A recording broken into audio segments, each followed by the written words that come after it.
ঢাকার প্রিয় ভাইয়েরা এবং বোনেরা, আসসালামু আলাইকুম ওয়া রাহমাতুল্লাহি ওয়া বারাকাতুহু। আমরা গত 17টি বছর কথা বলার পর্যন্ত সুযোগ পাইনি। আজকে আমরা যে এখানে একত্রিত হলাম এতগুলো মানুষ, গত 5 তারিখের আগে এরকম আমরা কল্পনাও করি নাই বাংলাদেশ জামাত ইসলামিক ব্যানার নিয়ে আমরা এরকম কোন একটা অনুষ্ঠান করতে পারবো। এরকম চিন্তা করতে পারছি? পারি নাই। বৈষম্য বিরোধী ছাত্র আন্দোলনের ফলে ছাত্র জনতার প্রশাসনে পড়ে ফ্যাসিস্ট সরকার পালিয়ে গেছে। সেই পালিয়ে যাওয়ার ফলে আলহামদুলিল্লাহ আমরা আজকে একটা স্বস্তির নিঃশ্বাস পেয়েছি। তো যাদের কারণে আজকে এই অবস্থাটা সৃষ্টি হলো তাদের প্রতি শুকরিয়া আদায় করা দরকার। সর্বপ্রথম মহান মুনিবের দরবারে শুকরিয়া আদায় করে বলি আলহামদুলিল্লাহ। মন খুলে প্রাণ খুলে বলি আলহামদুলিল্লাহ। রব্বানা লাকাল হামদ হামদান কাসীরান তাইয়িবান মুবারাকান ফি। ফ্যাসিস্ট সরকার আমাদেরকে 17 বছর ধরে একে একে হামলা, মামলা, রিমান্ড, জুলুম যা করা সব করেছে।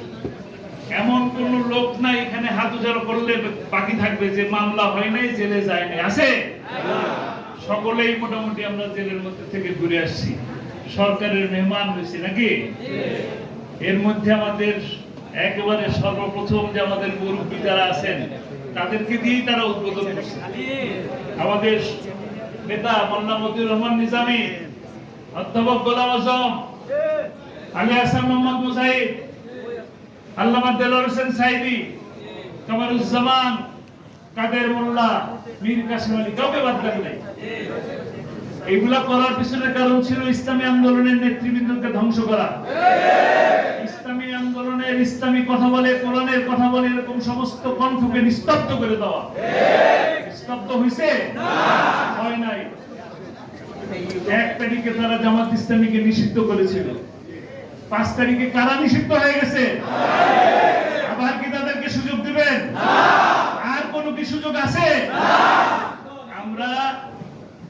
আমরা এগুলো বলতে চাই না। আমরা নিষিদ্ধ করব, উৎখাত করব, নির্মূল করব এমন কথা আমরা বলতে চাই না। কিন্তু জনগণ তাদেরকে তাদের শিক্ষা দিয়ে দিছে, শিক্ষা দিয়ে দিবে। আজকে যারা শহীদ হলেন তাদেরকে সান্ত্বনা দেওয়ার মতন ভাষা আমার জানা নাই। তাদেরকে কোনোভাবে সান্ত্বনা দেওয়া যায়, তাদের পরিবারকে সান্ত্বনা দেওয়া যায় এমন ভাষা আমার জানা নাই। কিন্তু আমি শুধু শহীদ পরিবারের সদস্যদেরকে আমার নিজের জীবনের থেকে যে আমি সান্ত্বনা নিতাম, সেই সান্ত্বনার অংশ থেকে আমি আপনাদেরকে একটা অংশ বলবো। যে আল্লামা সাইদি 13টা বছর বিনা অপরাধে পৃথিবীর নিকৃষ্টতম মিথ্যা মামলায় 13টি বছর কারাগারের মধ্যে ছিলেন। তাকে ফাঁসির রায় পর্যন্ত দেওয়া হয়েছে। আপনাদের প্রতিবাদে, আপনাদের প্রতিরোধে তার সেই রায়কে পরিবর্তন করা হয়েছে। এই যে 13টা বছর কাটলো, এই 13 বছরে আমরা তার সাথে দেখা করার, কথা বলার একটা সুযোগ পেয়েছি। কিন্তু যে ভাইয়েরা গুম হয়েছিল, 9 বছর ধরে গুমের মধ্যে থাকলেন, তার পরিবারের সদস্যরা কিন্তু কেউ দেখতে পারেন নাই, জানতে পারেন নাই। একটা কলিং বেল টিপলে পরে আমান আজমি বলেন, আর আরমান বলেন, ইলিয়াস আলী বলেন, আর চৌধুরী আলম বলেন, তাদের পরিবারের সদস্যরা কিন্তু একটা বাড়ির কলিং বেল টিপার সাথে সাথে মনে করতে বোধহয় বাবা ফিরে এসছে, সন্তান ফিরে আসছে, স্বামী ফিরে আসছে।